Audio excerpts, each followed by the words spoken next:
Hello and welcome to the round 8 edition of SuperCoach Edge. My name's Damon and I am joined by the goose to my maverick in Liam. How goes thee? Yeah, well, I chomped on a lovely iced donut, I want to say, this week. Mm. Fair to say. Things could be a little bit better, but, it's always nice when you have some donuts. Is it? It is tasty. Is it? Yeah. Where'd you get them from? Were they glazed? They were infected with a virus, Oh. apparently. Oh, Yes. not COVID. No, not COVID, apparently. I don't know. Okay, just Heard an illness, just some sort of... heard flu, okay. not sure. Yeah. But look, I brought it on myself, I guess. I was fully aware that Ridley was likely to be a laid out, but I decided I just wasn't going to worry about it. Just stick my head in the sand. No, I just didn't want to compromise my trades. So didn't want to cover a donut. But, hasn't been my year in SuperCoach. But I guess the concept was, maybe lose the battle, but hopefully, fingers crossed, win the war later on. Maybe, hopefully. I like that. So the difference is, Liam, a couple of weeks ago, cast our minds back, and you were very, very down. But I think you've had like one of your worst weeks so far this season, and due, I was going to say partly, but probably due more so to the Riddler disappearing from your team due to illness. And you are up and about in comparison to a couple of weeks ago, and you actually performed worse. So really good. So yeah. I don't know, even though those donuts were infected with some sort of illness, which Ridley, of course, contracted. They must have been pretty tasty by the sounds of it because you're all up and about. Yeah, I just don't care anymore. No.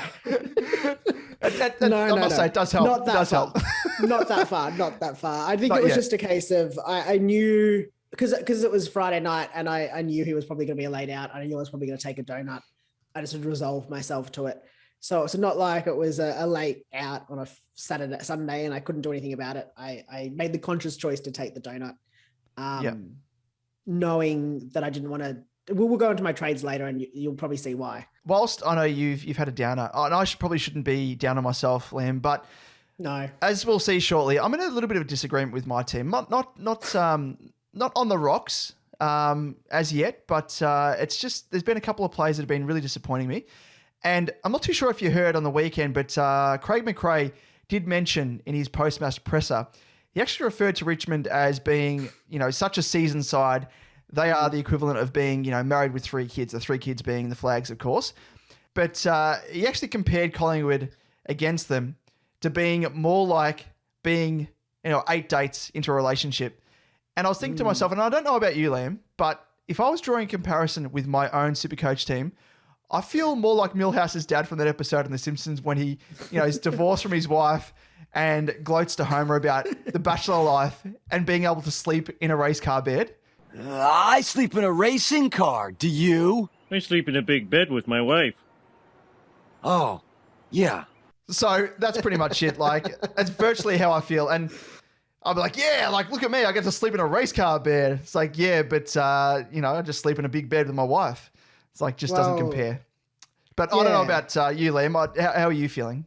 Oh, it feels like if you're sleeping in a race car bed, I must be sleeping in a box outside. Oh, very good. Very good. Hopefully a cozy box at that. Yeah, it's all right. It's not quite the deluxe dishwasher box. It's maybe a little bit smaller than that. You're going to upgrade. Got to upgrade to a fridge box. At least you'll fit in. I've got to get a fridge box. That's some fine living there. That'll get you going. There.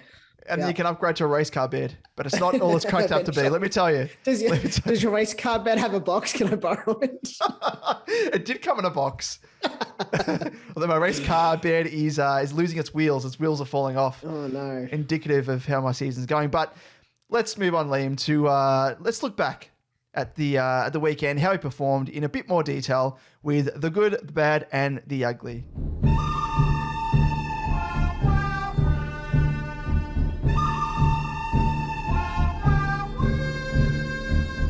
Yes, in the good, the bad, and the ugly, we run through a quick recap of how our respective teams performed and the plays that stood out for both good and for bad reasons. And I don't think it'd be a shock based off that intro to know that I'm going first, obviously having taken a donut this week. And I did struggle. I struggled. I had to cop that donut from Ridley as a laid out, and obviously Hewitt missing another week. I knew it was coming, admittedly. But as I said, I wasn't going to deviate on my trade plans for 1 week. It is a marathon and not a sprint, knowing that Ridley was basically going to come back in from his illness next week anyway. So I did score 2,172. My overall ranking did drop after climbing up a fair bit last week, down to 23852. And my trades were Jason Horn-Francis, Rochelle and Hoff. And I brought in the Helicryptor himself. Yes. And with the C on him as well. So very, very nice beginning for Crips in my side. Curtis as well, and Macomb from the Bulldogs. Now, straight into my good, obviously it's Helicryptor. Patrick Cripps came into my side this week and straight in with the C armband, as I said.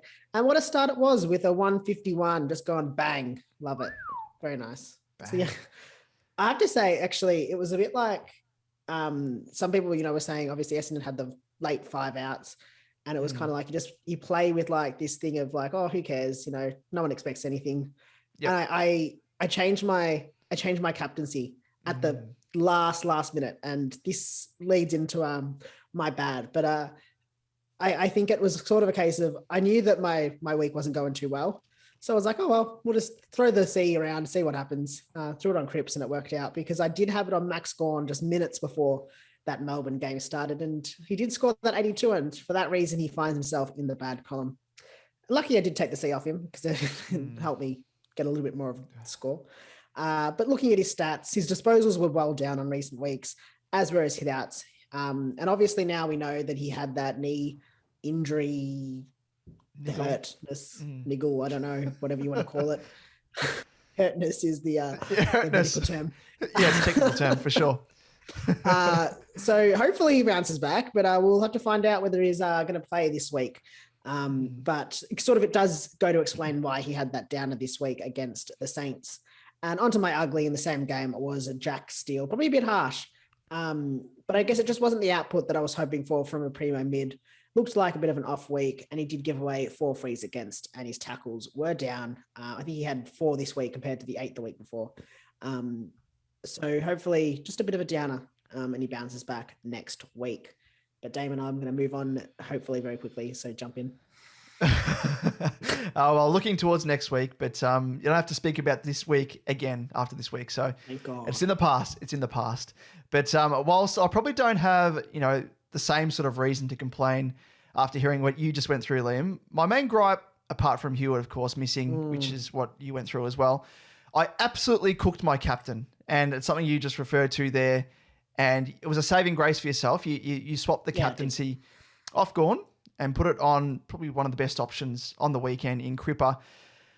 Unfortunately, so I had the VC on Neil, and he didn't score to what we expected him to, unfortunately. Probably conditions didn't help with it. It was pretty slippery.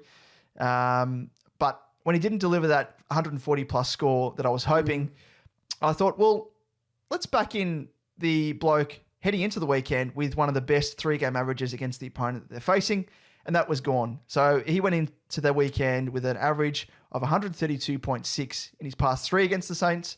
I thought, here we go. He's going to have a massive one. But it was the complete opposite. And just, it was shitful. And that I think it lost me around about 40 or 50 odd points in the end. And I went from, I think I was winning like over half of my leagues, and I was a little bit more than that actually. And at that point, there was like some of the main leagues I was actually behind, and I needed to make a bit of a captaincy call. It was different to my opponent. So I did that with Gawn, and it turns out that lost the game. And for those games that I was actually locked in and was looking like I was going to have a guaranteed win, I actually lost those games. So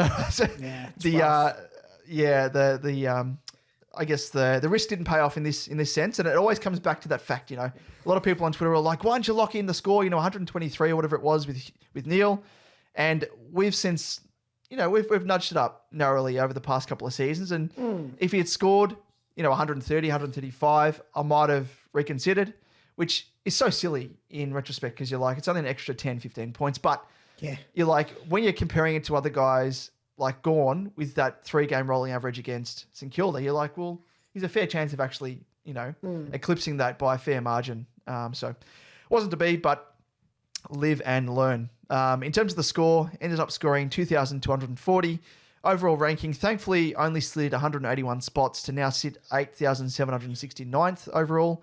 And in terms of the trades, very similar to yourself, Liam. So Horne-Francis out, Rochelle out, and Dixon out for Cripps, Curtis, and Mcrae. So, looking quite schmick there with those 3 ins. I mean, Curtis wasn't ideal. Had to play him on. Well, it didn't. Well, actually, no. I did have to play Curtis on field because I thought I'm going to cop a 0 otherwise. I can't loop him.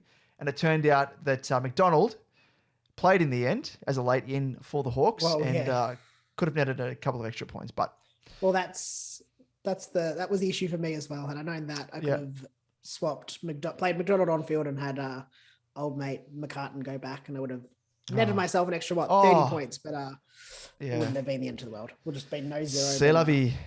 In terms of the good, so yes, we can't obviously overlook the big Helicryptor, absolute powerhouse. And I must admit, though, upon trading him in on the weekend, I did have instant flashbacks to the previous couple of seasons when I started with him, and he underdelivered. But they all melted away less than a few minutes into the game against the Crows, where he just put on an absolute clinic. So very, very nice to see, and glad to have him in our sides finally, the big Cryptmeister. But I guess in the interest of being a little bit different, a big shout out to a couple of guys that, and there's one guy that we've mentioned, I think you mentioned as a bit of an honourable mention a couple of weeks ago. SDK ended up scoring 82, and McCartan on return from concussion scored 94. And both of these guys filled in for my team for missing players such as Hewitt.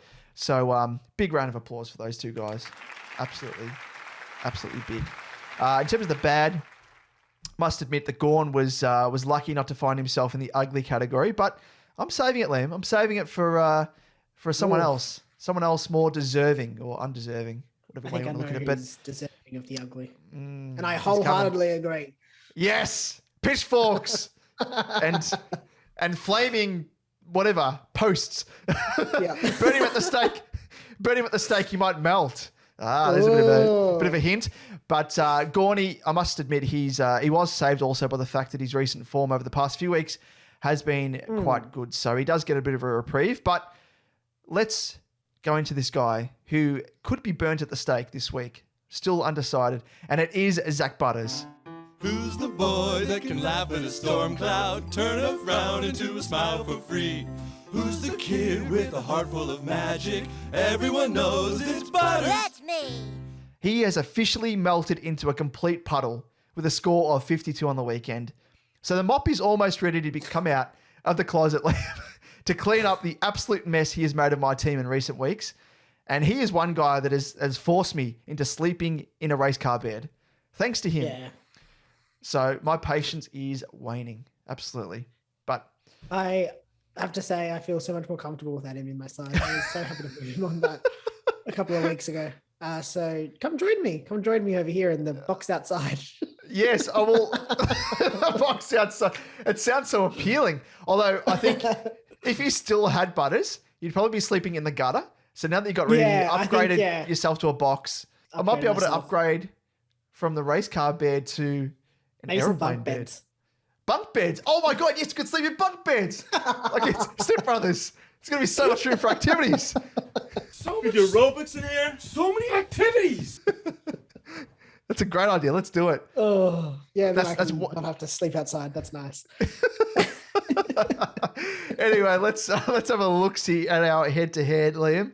How is it shaping up at the moment? Go through it pretty quickly.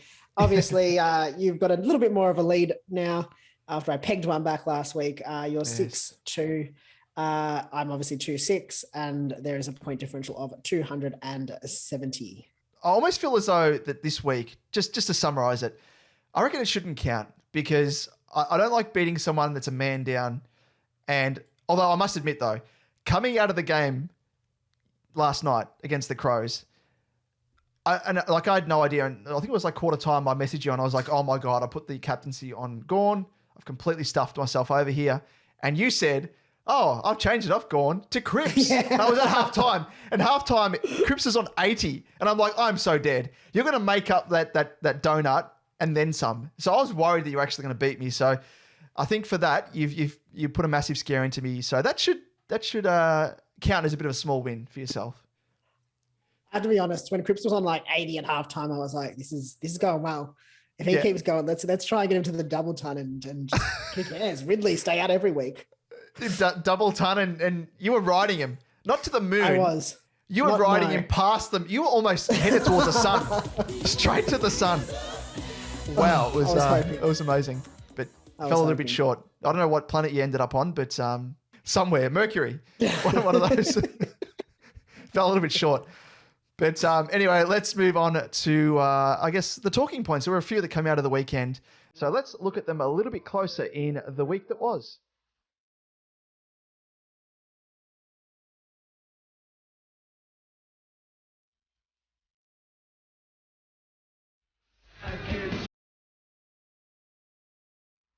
In the week that was, we keep you up to date on all of the key talking points of the round. And there's some bigger news brewing. Number one, SuperCoach ruckman Maxi Gawn is undergoing scans after copying a couple of knocks to the knee in their clash against the Saints on the weekend. He obviously faces a trip across the Nullarbor to face an undemanned Eagles, which we were all just looking at with, licking our lips. Licking our lips, just absolutely hungry eyes for that. Yes, hungry eyes. Waiting for that matchup because it was perfect captaincy option. Talk about Cripps with a double ton. Could have been triple ton. But does he get wrapped in? So like a triple rainbow? It's starting to even look like a triple rainbow. Whoa! So I'm starting to Anyway, does Gawn potentially miss this week, getting wrapped up in cotton ball and not making the trip over to Perth? Yep. Just make sure you got your cover ready. Just make sure that you're ready to swing on old mate Hayes. Make sure you got the E on him just in case. Could be a laid out, never know. Yes, but some other popular picks as well also missed through illness and injury, including Hewitt, of course, who missed his second consecutive week with a calf injury, and Jordan the Riddler, Ridley, missing through illness. So we'll touch on some of these guys later in the episode also. But we also saw some low scores from popular primos like Gawn, Steele, Dunkley, and popular trade-in options of recent weeks in Tom Stewart, Lukey Parker, and Callum Mills also underperforming. Now let's fire up the trade machine and jump straight into the next segment, and that is The Price is Right. The price is wrong, bitch. In The Price is Right, we run through the top buy, sell, hold, and wait options for this round of SuperCoach. We'll chat about the pros and cons and what we'll be doing with our teams this week. Now, first cover off the rank in the sell category, Liam, we have Nathan O'Driscoll.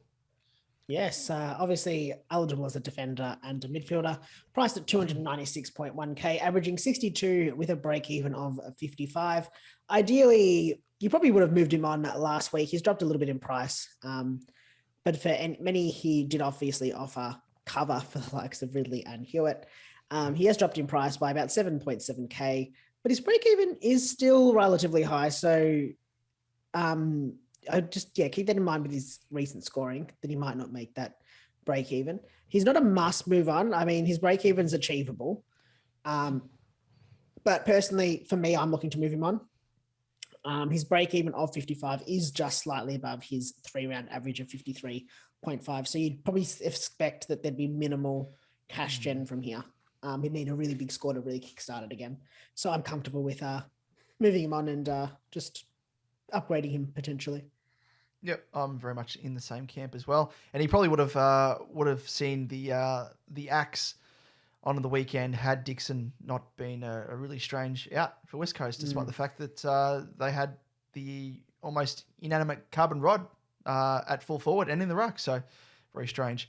But moving on to Josh Ward as another candidate. As a midfielder, priced at 248.4k, averaging 49.7 with a break-even of 46. So he came in off the back of a rest last week and managed to add an extra 11k onto his price.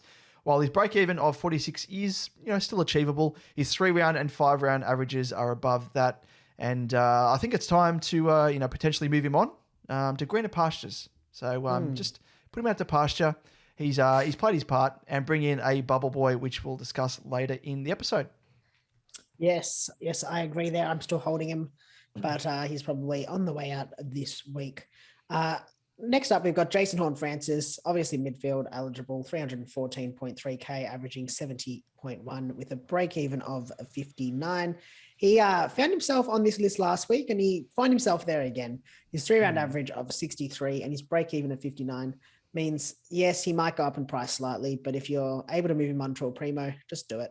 Not the most pressing need to trade out like some others, but it's just time. Just move him on.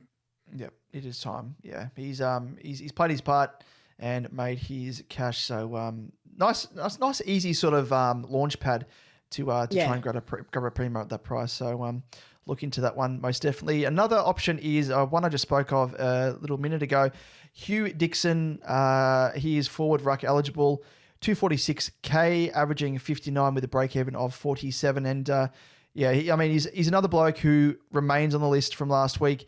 He didn't manage a call-up despite the Eagles' woes, as I mentioned before, with injury and COVID. Absolutely perplexing stuff. But on the upside, he has made everyone 140k. So I think it is time to move him on. I mean, you may still have him as an R3 potentially. If that's the case, just trade him down to someone, to another bubble boy option. Hopefully you can swing someone into R3. If you've got him up forward, much easier to downgrade him. But either way, I think now is the time to cull him. Yep, definitely. Next up, we've got Jake Bowie, defender eligible, 391.7k, averaging 81.1 and a break even of a whopping 116.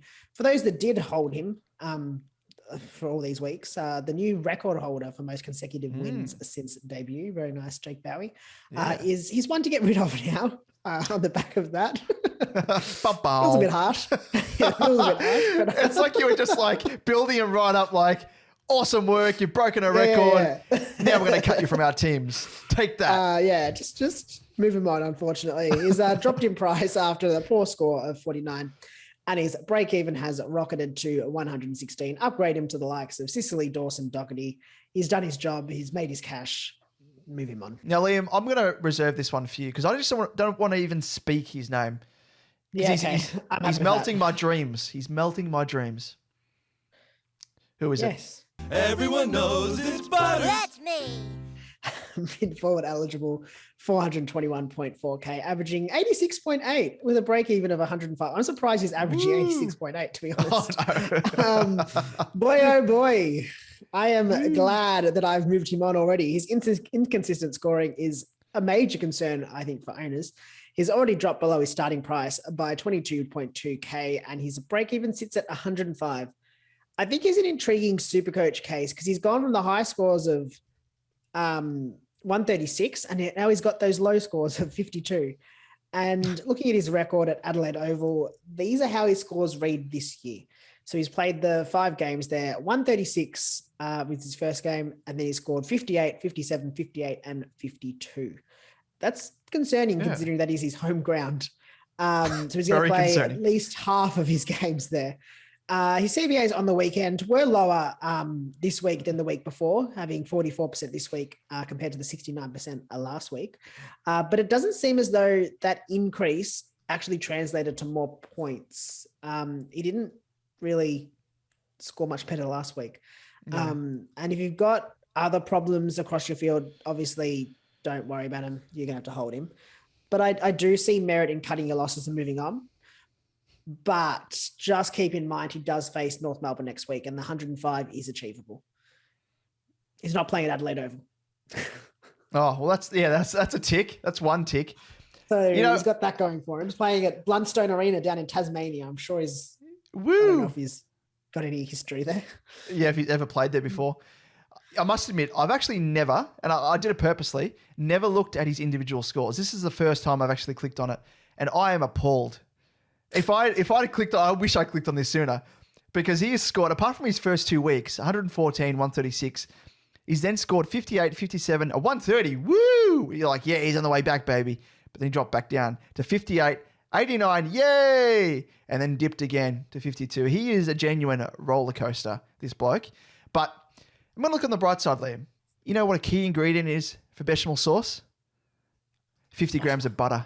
I'm going to add some flour, 2.5 cups of milk, 50 grams of 50 grams of butters, and that quarter cup of plain flour, baby. That's gonna make me some tasty bechamel sauce, and that's worth it.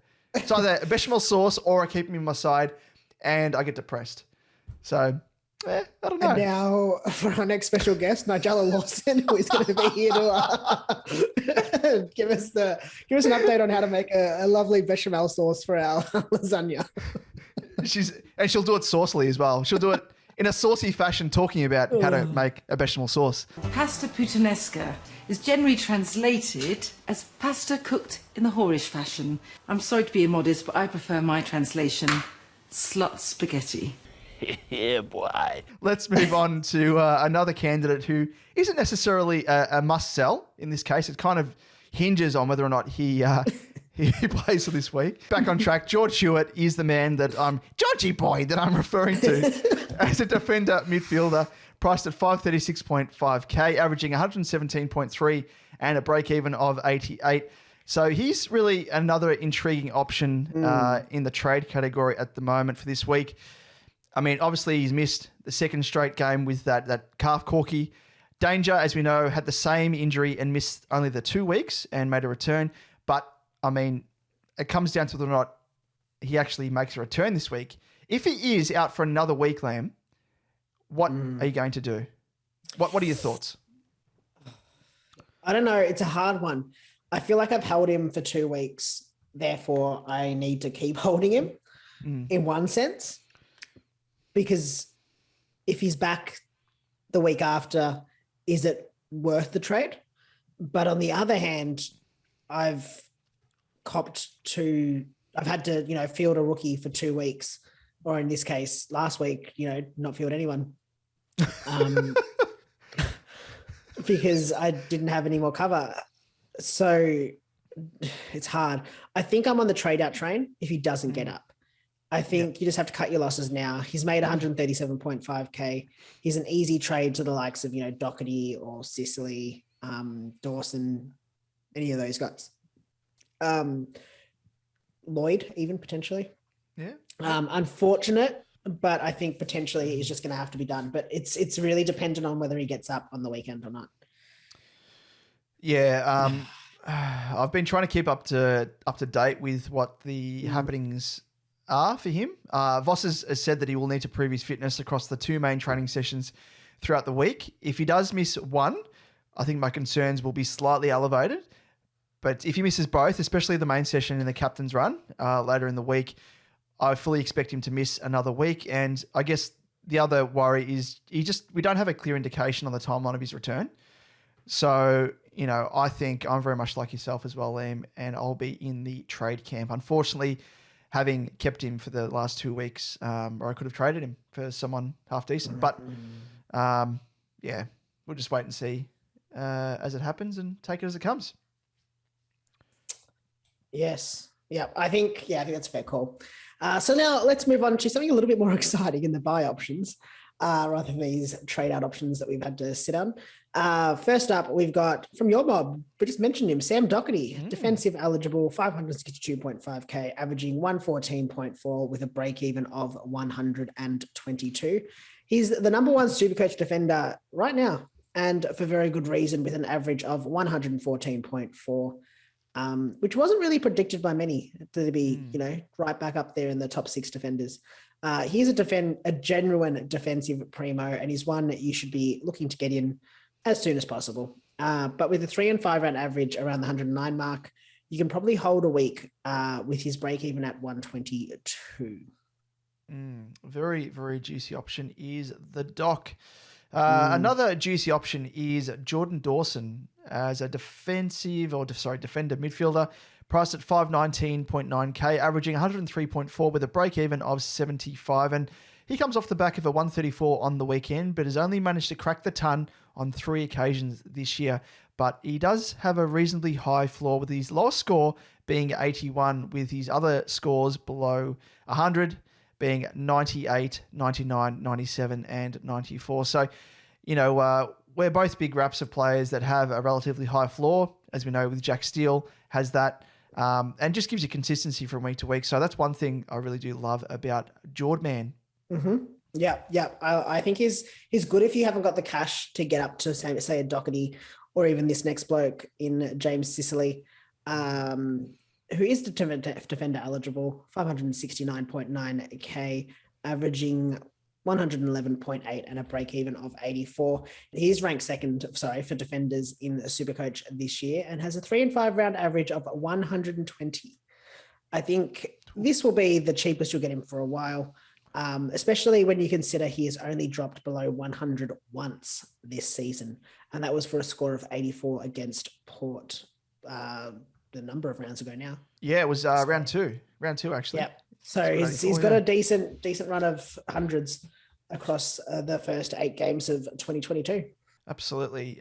Very much a good option. I'm glad that I got him a few weeks ago and he's since risen that 60k odd. So counting my blessings right there. He's probably one of my best trade-in options so far for this year. But another option is Andrew Brayshaw, obviously a midfielder priced at 570.7, averaging a 119.3 with a break-even of 122. And he's another one you could potentially wait a week on, though.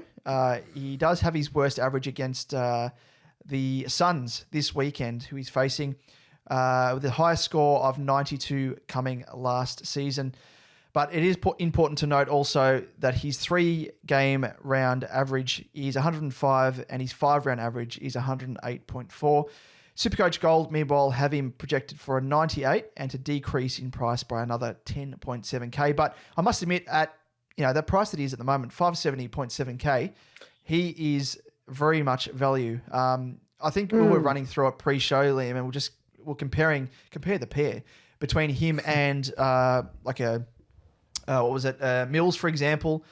So Mills, he scored exactly 7 points more than Brayshaw, yet Mills is priced at 686 and Brayshaw is 570. So, it does show there how skewed prices can become via 3-game rolling averages and the fact that Mills got a couple of massive scores there that have rolled across a couple of weeks there already, and he's overinflated. So I think with Brayshaw, he's had a couple of slight downers in terms of his scores, peppered in between, other nice scores. So he scored a 77 against the Cats a couple of weeks ago, and that has seen his price decrease. But other than that, his highest price so far this year was 622, which was back in round 4, where he started the season from basically like a house on fire. 50k cheaper. Yeah, but since then he scored 132, 104, that's 77, which again has lowered his price, but he bounced back on the weekend with the 134. So I think just taking all of that info into consideration, he is a very juicy option and underpriced, I must say. Now, onto the last trade-in option of, before we get onto the Bubble Boys, and it is an intriguing one. It's a bit of a left field option, not a left field, but more so a risky option. And it is Darcy Cameron, forward eligible, 368.4k, averaging 65.1 with a break even of -8. And looking at his average of 65.1 and his price of over 350k, and you might be asking why he finds himself on this list. And I sure as hell was wondering that while I wrote it down. But a moment of delirium. Moment of delirium. But since Grundy went down with a PCL injury, Cameron has managed scores of 108 and 115, and that comes from just taking the majority of the ruck time, taking 62% of ruck contests in round 7 and 58% in round 8. He's an interesting prospect. He's at a 52.2k discount on his starting price, but with a break even of -8, he's going to just shoot up straight away. SuperCoach Gold has him projected to increase by 36.3k with a score of just 73. So you'd expect he'll probably be north of 400 by this time next week. He's a risky option, but sometimes you've got to take those risks. I don't know if I would do it personally at this stage. Yeah, I'm very much in the same boat. I did have a moment of delirium in our Discord. And speaking of Discord, if you aren't a member of our Discord, jump on it, check out our social channels and you'll find the code there. But I did have a moment briefly of delirium where I mentioned in our Discord and I was like, I am considering Darcy Cameron. And it was fleeting. I must admit it's still in the back of my mind and very, very tempted. But these are the sort of moves I would be making later on in the year. And it's the only reason why I would get him in is if I can loop his score off the bench. I wouldn't be super confident to play him on field. That's a thing. So he could afford to do that potentially, given he is that low price. He could, upgrade a maxed out rookie to him potentially. An O'Driscoll maybe. Only going to cost you an extra 60K odd thereabouts. But yeah, I mean that's the one thing I like about him is the fact that Grundy's out for a fair while, and he is the main, really the only ruck option that they have apart from what's his name, Begg. Is it his name? Begg. Yeah. Well, I beg to differ, Liam.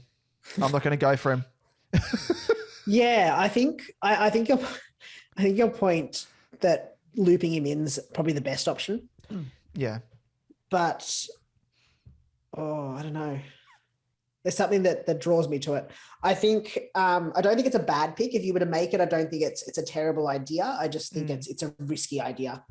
And I think, it's sort of one of those moves where it's like if you do it and it comes off, you look like a genius. If it doesn't, it looks like a dumb move. But I don't think it is necessarily a dumb move. I think it's just a risky option. That has upside. Yep, no, absolutely. But one to consider nonetheless. But let's move to On the Bubble, and this is a juicy part of this segment because we are discussing those juicy bargains, equivalent to walking into bloody Franco Cozzo's store and saying, "Give me your lowest price," and he'll say, "Oh, I'll take you to the Il Modernissimo. You must sit down, try it, this that," and then you walk out with bloody 3 en-suites worth of stuff. So, on the Bubble, we have the most viable players. This week, there are a whole slew of options, but we've confined it to the 3 best options, and they are Maurice Rioli Jr. as a mid-forward, 123.9k, averaging 82 with a break-even of negative 91, ordered, of course, in terms of those best break-evens. Second up, we have Jack Carroll as a midfielder, priced at 123.9, averaging a 77 with a break-even of negative 82. And then rounding it out, we have the lowest priced option, Cooper Hamilton as a mid-forward, 102.4 with an average of 61.5 and a break-even of negative 63. So we're just both going to be rolling through how we rank these 3 players in terms of importance and who we would be targeting first and foremost. So for myself, maybe a little bit biased here, but I mean, I've got Jack Carroll first. As from the top, the big knock on him is his lack of DPP status. But having watched him closely as a baggers man, I am super impressed with him. Must make mention though, it was in the quarter. It was in the first quarter actually. He came like running off. Well, not running. He was kind of just like dragging his feet to the bench, and I'm like, he is blown a gasket. He looks like he needs a big rest, and he didn't actually score too much at quarter time. I don't think he scored anything, did he? 0, a donut. But the one pleasing thing with him from then on, he worked himself into the game and managed to get a nice little score there. But he had a bit more opportunity as well, which was pleasing in the engine room with 23% this week compared to just 60% the week prior. He also had a hand in 6 score involvements, which helped boost his score. But again, the big worry though is how he will be used once Hewitt returns. As you know, he's surely going to be one of the first players to lose his CBAs to him when he does. However, he did show in his debut game he can score when played more at forward, like he did in that game. So, I mean, yeah, that's sort of the weighing up the positives and the negatives. Very, very close call between him and this guy here, Maurice Rioli Jr. comes in second. Had a very slow start, much like Carroll, with only a couple of SuperCoach points to his name at quarter time. But he did have, pleasingly, 6 score involvements and 3 goal assists, which told the tale of his scoring, not needing to find a bulk of the ball in order to score, much like another Rioli, who we know used to front up for the Hawks. But his role, however, as a small forward is probably the most concerning for me of the lot. More so on the consistency front, because I think he's going to have those games where he scores quite well and then he'll drop back down, which is going to hurt his rate of, I guess, cash generation. If we have someone that's scoring consistently 70s week after week, his price increase is going to be more of an incline compared to Rioli, which is going to be very, very slight if he's up and down, which I predict him to be. So that's the one knock I have on him as well. And then rounding it out just quickly, Cooper Hamilton, even though he is bottom price at 102.4, and he has scored decent enough in his first 2 games with a 68 and a 55, just 2 words, Leon Cameron. That's enough. Yeah. That's it. Don't trust him. What about yourself, Liam? Yeah, I'm pretty similar. I do have Rioli at number 1, and that's based off his DPP status. It's the only reason he really gets over the line over a Carroll. I do have him at 1, but I am worried that he's going to be a bit like Roses. He has his good comparison. job security, he has his scoring potential, but both his decent scores have come in resounding wins, which is another concern for me. Haven't seen him in a loss. As you said, he plays that small forward role, hyper volatile for scoring. So it is concerning. But I do have him at 1 purely just based off that DPP status, and it just opens up some swings. I do think he's going to have. Look at Roses this week. I mean, I think at halftime he was on like -6 or something. Yeah. So I mean, he came back and I think finished on 18. But it's just that's something to keep in mind. Luckily though, his score on the weekend did come sans any goals, which is promising for his scoring potential. That he doesn't need to rely on goals, and as you mentioned, it's sort of based off those not needing much of the ball to score, which is nice. But his DPP status is what gets him over the line for me in number 1 spot. In number 2, I do have Jack Carroll, and if he had that DPP status, I think I'd have him as first.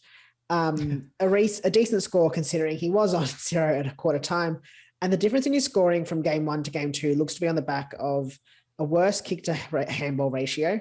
5 less marks and no goals and no tackles. So should be handy enough as a cash cow, though. He'll be making his way into my side. I do wish we could have seen him with Hewitt in the side, though. So it's a little bit frustrating in that regard. And a third, I've got Cooper Hamilton. But can you trust him? Or more importantly, can you trust Leon Cameron, as you said, Damon? He's a decent enough option because of his low price. Yeah. But I think the other two just offer more. And that's why he's rated 3rd. I think his scoring potential, I know at a lower price, you don't have to score as high, but I just think he's just not going to score as well as the other two in particular. But he's also got that handy mid forward eligibility, which is nice as well. But yes. Damon, let's move on. What? Let's get in the helicopter. The helicopter, yes. Come join me, because I'm the captain now. Look at me. I'm the captain now. I'm the captain now. We scrounged through the data and found the best options for your VC and C this weekend. And first up, we have Jack Mcrae, who faces Collingwood on Friday at 7:50 p.m. and he's averaged 119.75 over his last 4 against the Pies with scores of 118, 103, 110 and 148. And spoke to yourself, Liam, pre-show, and I mentioned how most weeks I've had like either the VC or the C on Mcrae, and he's returned dividends. And the one time that I really take it off him, which was like the weekend, and it's blew up in my face. So I may be going back to the well potentially here with a VC, but presents himself obviously as a really good option first up. Yes, no, I agree there. I think he's a great VC option. Moving on, in this next game, we've got Jaden Short against Hawthorne on Saturday at 1:45, who has an average of 109 in his last 4 against the Hawks, with scores of 129, 117, 126 and 64, which obviously drags down that average. But interestingly, he does have his second highest average against the Hawks. So playing early does make him an ideal option as a VC. And just another little tidbit. The Hawks give away the 3rd most points to designated kick-in players as well. So are the stars aligning for a Jaden Short VC? Yeah, I mean, that's a very good sort of, when we're talking about exploiting matchups, that's a good one to look at. Absolutely. But next up, we have Jack Steele, who faces the Cats on Saturday at 4:35 p.m. and he's averaged 105.5 over his last 4 against the Cats, with scores of 116, 100 on the dot, 86 and 120. So he had a bit of a down on the weekend, but no doubt he can bounce back and presents himself as an option. Yes. Next game, we've got Lachie Neale against Adelaide on Saturday at 7:40 p.m. He's got an average of 115 over his last 4 against the Crows, with scores of 147, 148, 110, and 55. It's just like the last score just drags everyone down in these. Yeah. The scores of 110 and 55 did come from when he was still at the Dockers, so just keep that in mind. So you'd probably expect something closer to that 147, 148 mark, hopefully. On the weekend. Yeah, fingers crossed. Another guy to look at is Tuk Miller, the running man, who faces Freo on Sunday at 1:40 p.m. And he's averaged 104 over his last 4 against the Dockers, with scores of 127, 111, 90, and 88. He showed that he can, when he starts slow, he can bounce right back. So no fears there. So check him out. Now, onto the Helicopter. Patrick Cripps against GWS on Sunday at 3:20 p.m. Now, I feel like I'm just waiting to say this.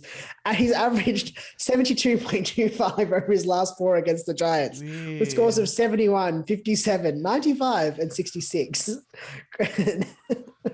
Smoking some doobs when you've written him down. Like, is that a mistake, Liam? Is it? We're talking about the captaincy scores or the bench scores? Oh yeah, definitely put him on the bench with no C. With no E. No E. Great advice there. But he has a 3-round average of 142.7, which is why he is being dubbed the Helicopter, and is why he is potentially a really good option as your C on the Sunday afternoon. Just keep in mind that GWS do like to, throw a little tag around. So just watch that. Just keep that in mind. But you never know. Well, he wears blokes like bloody jetpacks. Remember when Papley tried to tackle him? He landed on his back and he was upside down. It doesn't matter. It doesn't matter if he's in a helicopter or if he's bloody got his own human jetpack. He's going to fly into the stratosphere. He's just next level. Good old Cripper. But there is another option. Clary Oliver, the big, sweaty pink pig, faces West Coast. Beat them up again on Sunday at 5:20 p.m. He's averaged 113 over his last 4 against the Eagles, with scores of 98, 99, 115, and 140. But one thing also to keep in mind, despite the fact that it is just West Coast do give away the 3rd most points to inside midfielders. So another little tidbit. Another juicy tidbit. Yes, that's a very interesting tidbit there, Damon. I love it. Love it. But I've got another intriguing option, and it's intriguing because we don't know whether he's going to play yet. And that is Maxi Gawn on that Sunday evening in West Coast. He's got an average of 115 over his last 4 against the Eagles, with scores of 91, 93, 144, and 132. But let's be honest, he's going to be playing against just no opposition. In that ruck role, if he does play. So just keep that in mind. Just pencil that away. But you're gonna have to, make the call on your own at the end of the day, because we don't know whether he's going to play. The crystal ball, unfortunately, doesn't predict those sorts of things. Yes. Yep. No, that is very fair. And unless you buy one of the upgraded versions, which at the moment it's in a bit of a trial phase, but very unreliable.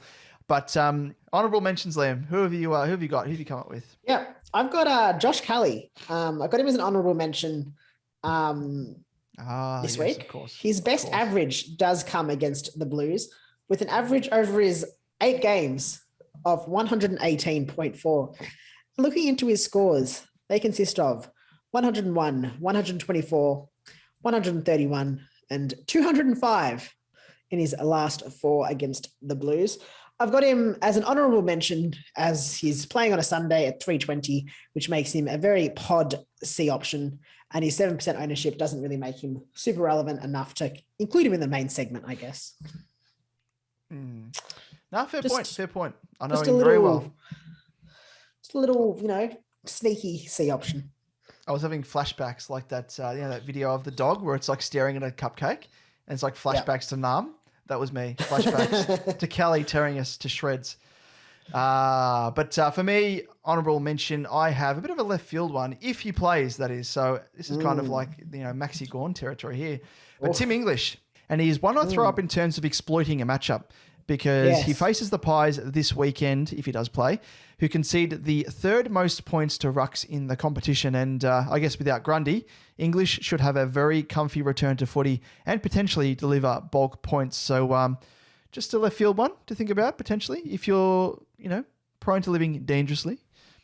Does play on that Friday night too, so it's a very nice VC option.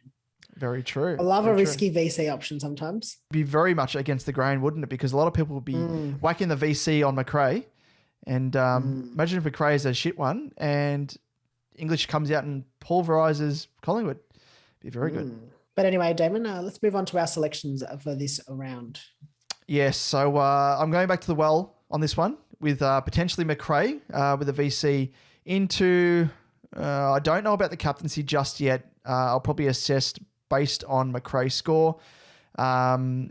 Could be a Lockie Neal. Could even be a Took Miller against Freo. Could be a Paddy Cripps, return dividends for you on the weekend, Liam. Or it could be Clary Oliver. So it's hard for me to narrow it down just yet. But Mcrae, I think, is going to be a safe VC option. What about yourself? Yeah, like you, I'm not sold on any options just yet. It's probably for VC, it's between Jack Mcrae and Lockie Neal for me. And then for the C, it's between Patrick Cripps and Clayton Oliver. But if Max Gawn does get up, maybe I'll just take the risk there. But we'll have to see. Yep. Very, very nice. Well, let's move on to the next segment. And it is, Liam, I gots to know. Hey, I got to know. Just a bit of a fade on that one. Your favourite segment. Yes, very much my favourite segment. And it's a returning favourite who's featuring with the big question. And it's a bit of a compare the pair as well, you'd probably say. Because Empa, who is or could be found on Twitter at Empa_X, he's thrown up a bit of a comparison between Boak at 587K versus Keys at 584, who we both know is the love child of Empa. Absolutely loves Keys. But I'll throw this to you. Still on the ton run. Yeah, exactly. Still him and Neil. Yeah. So who's going to come down to? We'll have to wait and see. And he'll keep us He's got pretty of that. lucky, if I'm honest. Scaled up to 100 on the dot. Oh, really? Yeah. Ooh. I reckon Emp might have just slid a bit of a chucked a few fitty. dollars towards just a few fitty across to him, across the CD champion data. Champion data. Yep. Yeah, scale him up. Come on, it's my boy. But I'll throw this to you, Liam. What are your thoughts on these two players? Yeah, it's an intriguing question, I want to say. Let's just delve into the numbers a little bit. So just bear with me. Boak is averaging 124.6 for the season and is the third ranked mid for the season. He has a 3-round average of 118 and a 5-round average of 111.8. Keys, on the other hand, is averaging 117.3, so is lower average, and is the 8th ranked midfielder for the season. He has a 3-round average of 110.7 and a 5-round average of 109.6. So again, both of those averages down by a few points on Boakey. But let's take a bit more of a look at the individual scores as well. So Boak has 1 score in the 150s, 2 scores in the 140s, 1 score in the 130s, 2 scores in the 110s, and 2 scores in the 80s. So he does have that range in scores, the high ceiling, but a bit of a lower floor, I want to say. Keys, on the other hand, has 3 scores in the 120s, 2 scores in the 110s, and 3 scores in the 100s, including 100 on the dot. But while Boak has that better average and that higher ceiling, he also has that lower floor, seemingly, than the Keys. That means that he's a bit less consistent in his scoring from week to week, and you're going to see potentially more fluctuation. You'll get those highs, but you also might get those lows. I think either of these two options, it's kind of like a bit of a flip the coin, if I'm honest. And I think it depends on what you're playing for. if you're playing for leagues, I think Keys probably is the better option, as you're more easily able to, I guess, depend on his low scores. You're not having to worry that he's going to have a shit one and score 80. But if you're focusing on overall, I think Boak, obviously, you're just looking for the highest average, and Boak's got that higher average. That being said, I do worry a little bit about Keys. He hasn't really got a ceiling that we've seen that Boak does, and I do worry that Keys maybe potentially fades out a little bit as the season goes on. Potentially, I don't know. Just a concern I have. I guess that covers it in terms of scoring, but in terms of trades, especially this week, Boak has a break even of 107 and faces North. And he has a very favourable average against North of 106 from his 16 games against them. And that includes a 160, a 149, a 129, and his 111 in his last four. Keys break even, is 138, which is just marginally lower than his best score of the season. Obviously faces Brisbane. He was an average of 82 against from his last two outings. It's hard to use that as a measure considering his change in role this season. So essentially based on that, if you're looking purely for this week who you'd want to trade in, I'd be going for Boak. And looking to get Keys a little cheaper in a few weeks if you had your heart set on both of them. But yeah, I guess it really just depends on what you're playing for. I don't necessarily think they're options that I'd be considering at this stage. No, I'm very much the same. Yeah, I think that's the main sort of difference between the two that you need to weigh up is if you are in cash leagues and you obviously want to take out your leagues that you're in head-to-head, Keys weighs in more there. And then, like you said, with Boak, if you're playing for overall, you can have that fluctuation in scoring, but higher ceiling as well. So those are the two things to weigh up. But yeah, these two guys aren't factoring in at all. When I'm trying to look at trading in guys that are top six, whilst they are both scoring quite well at the moment, they just don't appeal to me for a multitude of reasons that you've pointed out there. But hopefully that opens up the discussion a little bit more and enlightens him and a few others that are tuned in and weighing up both of these guys. But let's move on, Liam, to the next segment, and it is covering off the group rankings and the SuperCoach Edge Cash League. And let's quickly check out the group rankings. And we've got the highest scorer for round 8, which is Declan, with Barney's best with a score of 2,457 and a round rank of 132. So very impressive there. Then in terms of the overall highest scorer, we have Tyler. 2 weeks in a row, Liam. I can see you smiling there. And for good reason, because it is the bloke whose team name is Cream Pies. And his total score is 18,850. And his overall rank is 73, up from 86. And last week, it worked so well when we were pairing the highest score of the round with the overall highest scorer. Because last week it was Lever wanting more, and then it was Cream Pies. This week we have Barney's best Cream Pies. Oh, Barney's best. Oh, jeez, if you're after a good cream pie, look no further than Barney. He is the best man to give a good cream pie. So if you want to enter the SuperCoach Edge group, of which you can join anytime, and you can loll along with us at these team names, the code is 142059. But Liam, before we operate, let's not delve any further into these smutty jokes. For those people who are saying smutty, what do you mean? Just talking about cream pie? Yes, no, yeah, they're clean. They're clean. League rankings, Liam. How is it looking? Yeah, let's move on quickly. And now, just a quick update. Let's have a look. Winners from this round in the SuperCoach Edge Crown League for Tier 3 Patreon subscribers were Kyle with his team Northwind, Matthew with his team Orion, Arthur with his team Black on White, Bruce with his team Shuin, and Lyle from Lyle's Styles. Good work, guys. Very, very nice. But brings us to the end of the show, Liam. But before we do, let's just roll through those social channels. Yes, on YouTube, if you want to watch and see us in a more visual manner, just search SuperCoach Edge and don't forget to like and subscribe, and you'll get to see our beautiful faces as we talk about SuperCoach. On Twitter, you'll find us at @SuperCoach_Edge, Damon at DamoJ88, myself at Liam Evans _95, and on Facebook and on Instagram, just search SuperCoach Edge and you will find us there. Awesome. Well, that's it, Liam. I don't know about you, but I'm off to tuck myself into my race car bed and be a toasty little burrito. And I'm gonna go outside in the rain in my cardboard box. Let's go out and buy that bunk bed. What do you say? Yeah, that sounds good. I'm sure Franco will give us a good deal on a bunk bed.